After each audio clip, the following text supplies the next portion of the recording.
Heyo, this is Teacher Kimi of Kimipedia Angels Around. We're still continuing in the second leg uh, of our list of sample titles. So in this particular video, I am going to tell you titles that are directly related with your environment. Remember, in qualitative research, we are mostly talking about not the natural sciences, but the social sciences. So we talk about several social phenomena, the complexities of society, but that doesn't stop us from discussing, of course, the issues with our environment or how we give priority with our environment and, of course, our natural resources.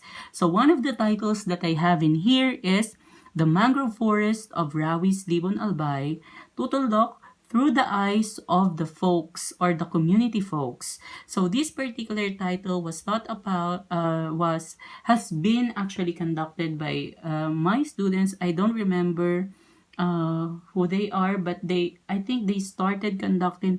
I have with Jonah, I think, or with Nicole, we started conducting Mangrove Forest of Rawis through the eyes of the community folks, but I don't think they have really finished it. I have the result, but I haven't really read it yet. Now, why do you have to take into consideration your environment and see what the community folks talks about it? Now, a mangrove forest is one of those natural resources that has a lot of ecological gift, of course, to the people around it. First and foremost, the mangrove forest serves as our source of food. Aside from the source of food, it keeps us from such things as storm surge or tsunami whenever there are typhoons or there are earthquakes that may happen. Now, a mangrove forest is a beautiful place to look at, and we don't know if the community folks really appreciate them. We would like to see um, what do the community folks thinks about the mangrove forest of Barangay Rawis. So this can be an ethnographic research, but also this can also be a case study depending on the take that you are going to do about it. May I remind you also to research on the different types of qualitative research, and of course to take into consideration reading exclusively about that type of research before going through the topic that you have, or the methodology that you would like to do in that particular research study. Now, the number two that I have in here is a case study on the fishing industry in the coastal areas of Libon Albay. So you are not yet an expert in in fishing, but you know, if you are someone taking TVL, AGFA, agriculture and fisheries, I do not know uh, the real terms, but with fisheries, you can make this case study on fishing industries that we have in various coastal areas.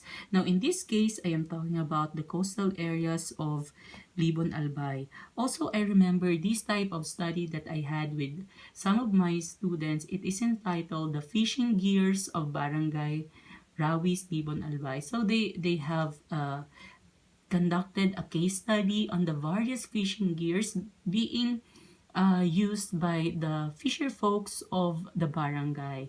So I think that is Sean, if I'm not mistaken. Sean is the team leader of that group, and they were able to produce a book on that. It was beautiful. On the other hand, most of the pictures that they have in there were not really pictures of the real fishing gears on the area, but fishing gears that they research on Google. So that is a big no-no. That is very, very sad that they produced that type of result when they can actually take a picture of actual object that is being used in the barangay. Now, I also have in here pull and pick the lived experiences of Sinsoro kids. Now, what are the Sinsoro kids? I'm not really sure of how to define asinsoro, but this is a type of fishing by which the community, including the fisher folks and of course the people who are living nearby the seashore, are helping one another to pull the net beside the seashore.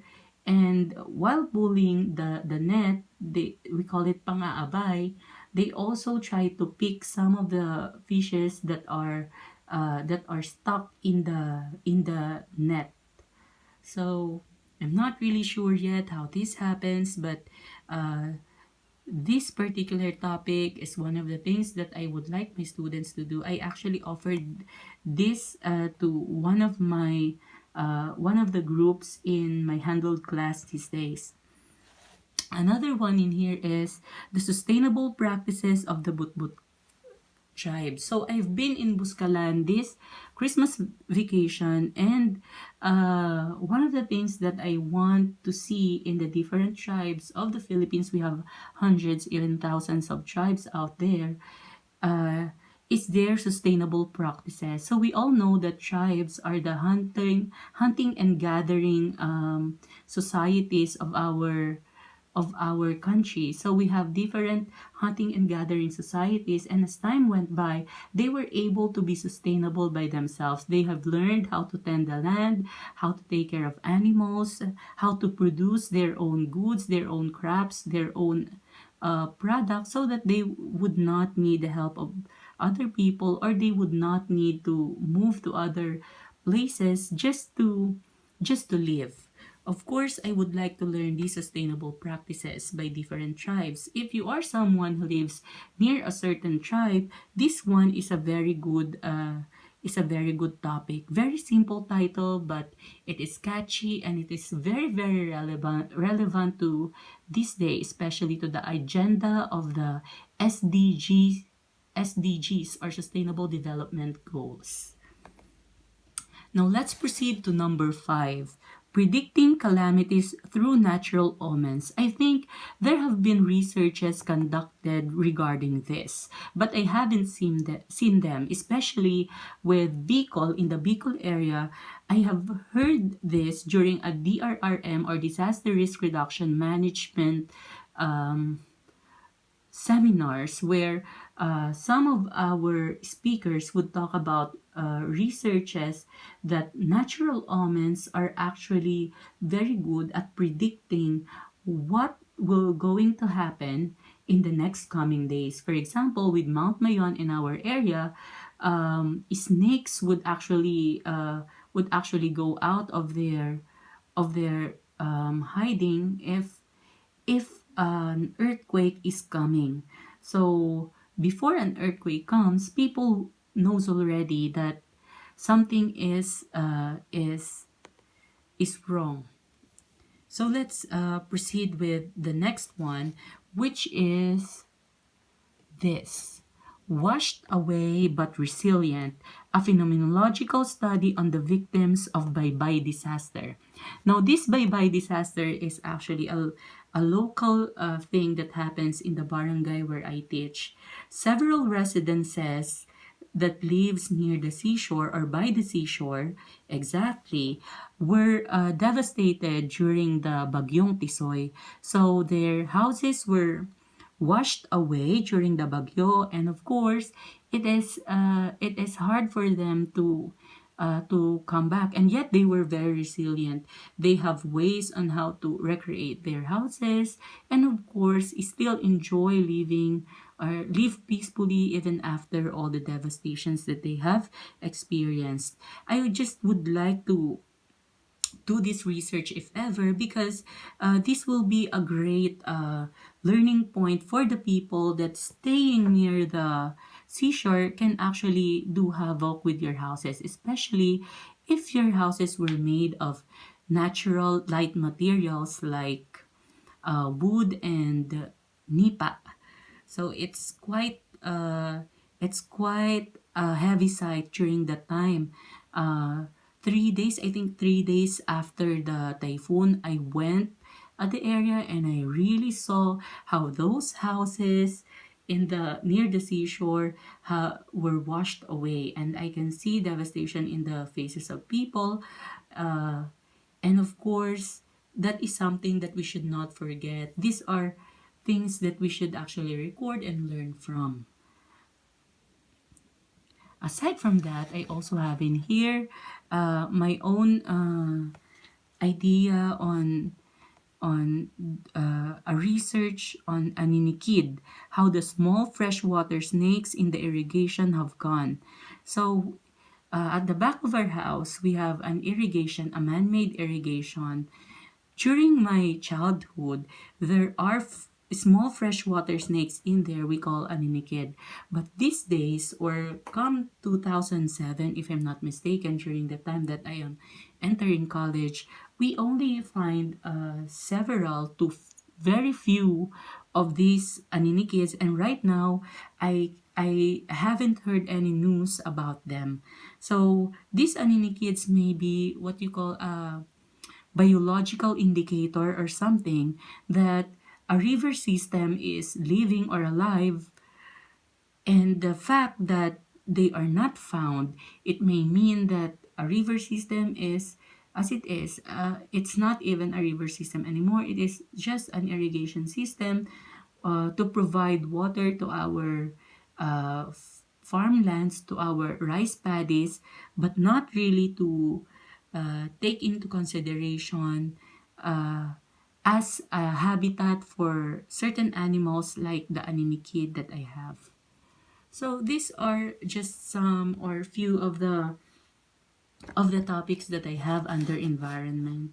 Again, may I repeat to you some of these titles? We have in here the mangrove forest of Rawi's Libon Albay through the eyes of the community folks.